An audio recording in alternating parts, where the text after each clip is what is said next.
Hey everybody!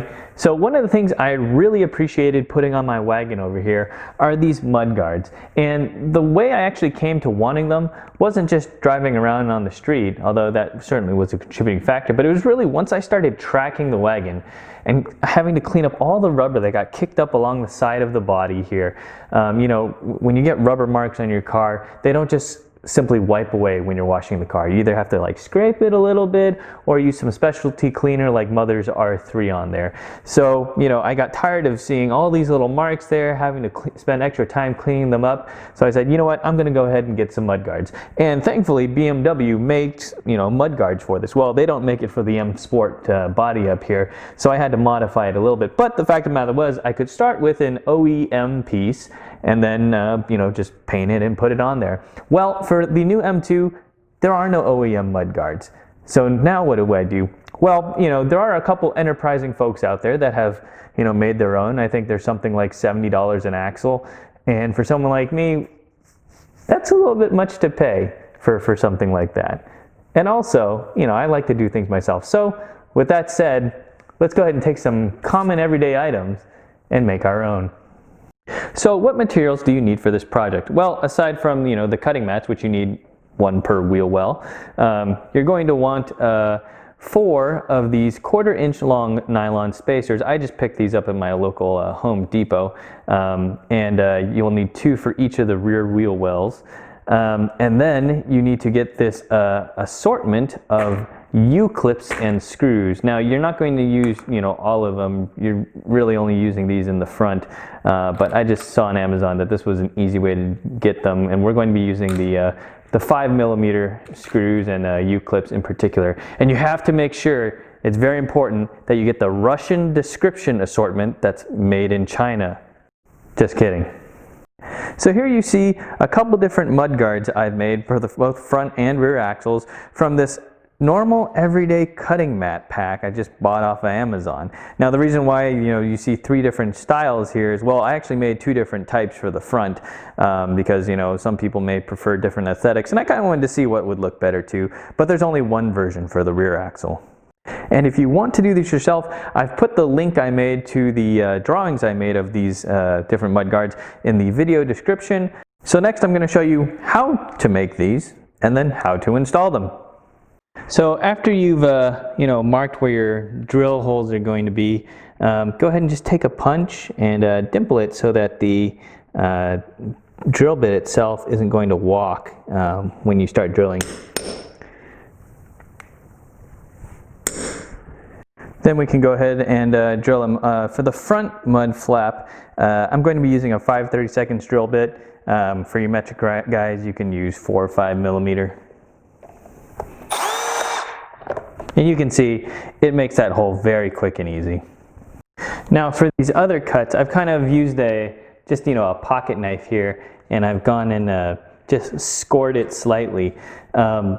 This material, even though it's a cutting mat, you can actually cut this pretty easily, and I'll show you right here. Like, once you've scored it, the blade should follow the path. So you can see here, this isn't too difficult to cut. I'm just, going along it. So you can, once again, like me, you can use a pocket knife or, X-Acto knife or box cutter, and any of those really. And, these cuts don't have to be super precise.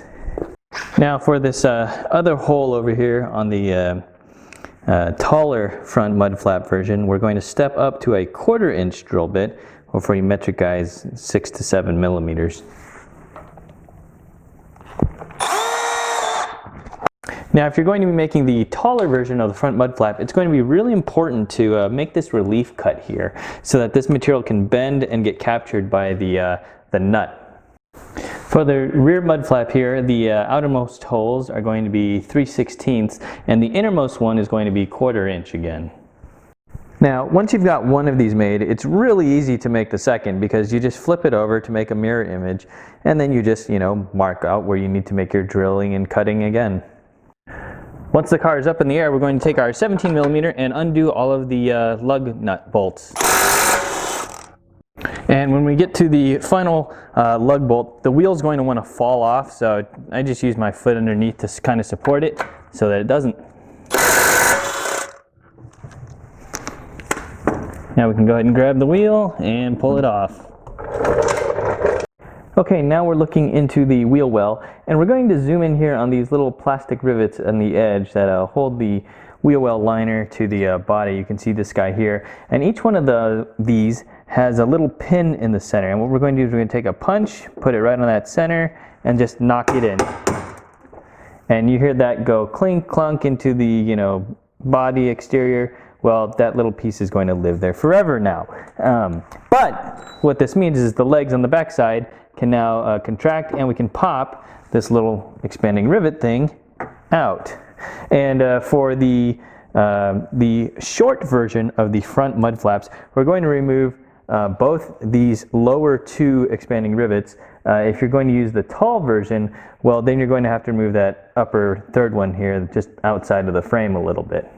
Next, we're going to go get our hardware of Russian assortment U-clips, and we're going to take one of the 5mm clips. Let me bring that in, zoom in a little bit.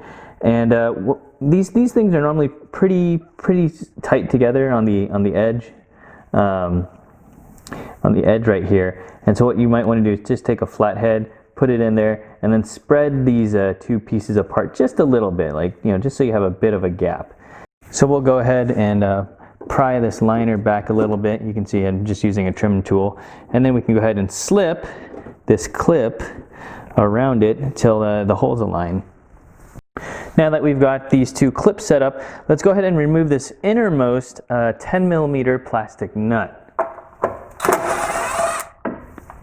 Now let's put the mudguard on. So we're doing the short version of the front mudguard, and I'm just going to start by taking one of the Russian 5mm screws and putting it into the mudguard just to hold it in place. You can see that it's not falling out, and then we'll just align that with the clip and screw that so it stays on a bit but not tightened all the way. Then we can go ahead and do the upper screw, do the same thing here.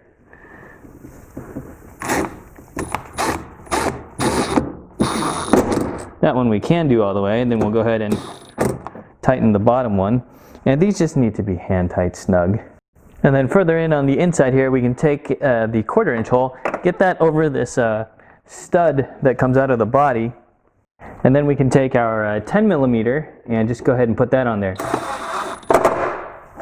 And once again, that just has to be hand tight snug. If you're going to be installing the tall version of front mud flap, make sure you remove this top rivet here and also put a clip.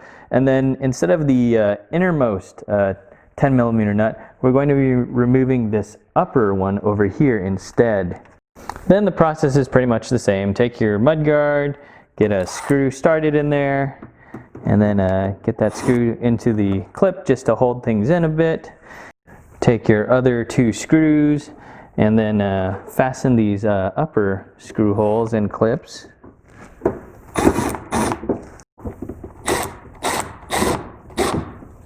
And then place this innermost hole over the stud, and then take the 10mm plastic nut and then secure that. Okay, now we're on to the rear wheel well mudguards, and what we're going to do first is we're going to remove these 3 8mm screws.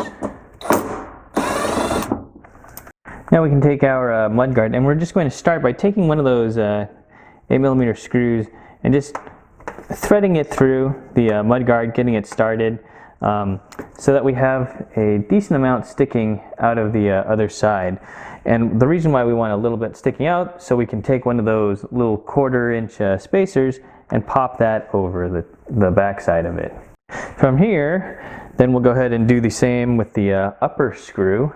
So got this upper screw going through the top hole in the mudguard.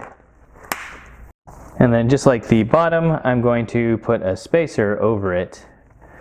And then we can go ahead and put this up to the body of the car. And I think it works best if you start with the lower screw and secure that one first, or at least get it started. Then go ahead and get the upper screw started. And then you can go ahead and align the innermost screw hole over here and get that one fastened. then we can go ahead and finish tightening up the others. And these all just need to be, you know, hand tight snug. Then lastly, we just have to take our wheels and put them back on. Then we can take our 17mm and get these wheel bolts back in there. And then we'll torque these in a star pattern to 130 Newton meters or 104 foot-pounds.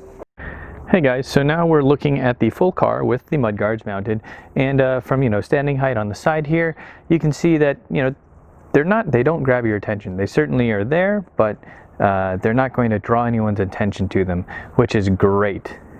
And here's that rear mudguard from standing height from the rear. You can see, you know, yeah, you can see it a little, but it's not too prominent. And if we pivot and go towards the front, you can see once again, it blends in really well with the wheel well there, as well as the tire color. And so it's, you know, not super prominent, not eye-catching. And if we take a look from straight back, you can see that you really don't notice these all too much at all. Like, you know, sure, you can zoom in and see them, but there's nothing about these that, you know, they're poking out so much or whatever that makes them catch your eye. So let's talk a little bit about how I designed these rear mud flaps. Well, to get how much, you know, these stick out from the body right about here and also below the bottom of the car, I actually took a look at the F30 mudguards I have on my F31 wagon, and I really used that as a template. I said, well, you know, BMW's done this with their own design. I should try and do something similar. So, you know, those dimensions pretty much the same. Now, where this mud flap departs from the body, if you can tell, it's kind of hard to see, but, you know, here we have this prominent character line, and then it actually curves and points down here. And I wanted this point here, where that character line ends against the wheel well, to be where the mudguard departed from the body. It just felt like a natural point for me, and also because it's a natural point there, you're less likely to notice it. So here we are standing height looking at the front mudguard, and this is the short version. And if we zoom in here, you can see, right, this only uses 2 screws to mount on the side. And because this is the shorter version, it kind of has that sharper transition into the body, and it's a little bit more of an aggressive look, a bit more rally look, and definitely a more WRX look. So if that's something that suits your fancy, well, you know, maybe this version is the one that you'd like to use. And here's that same shorter mud flap from the front. Really the most noticeable thing here are the kind of gold zinc plated mounting screws, but you know, that's something some Sharpie or a little black paint can fix really quickly. Moving to the other side of the car, we can see the taller mud flap version, and once again, I think the thing that sticks out the most is really just the color of the screw heads here. Everything else, once again, blends in with the shadows, the tire color, and the wheel well really well. And looking at that version from the rear, I honestly think that this just looks really clean. I love how it just kind of meets the body, and it just seems like seamless. So I think the taller version is probably what I'm going to stick with.